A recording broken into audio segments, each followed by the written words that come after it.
大家好，我係廖勝鵬，係建造業議會建造業訓練委員會主席。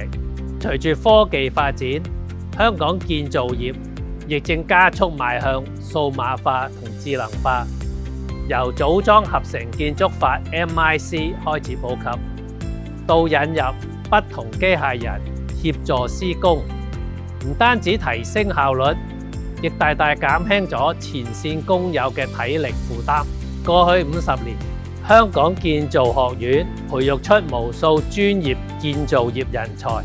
為緊貼行業數碼化，學院推出一系列實用嘅課程，包括無人機、AI 應用，仲有機械人相關證書課程，幫助大家掌握實際技能。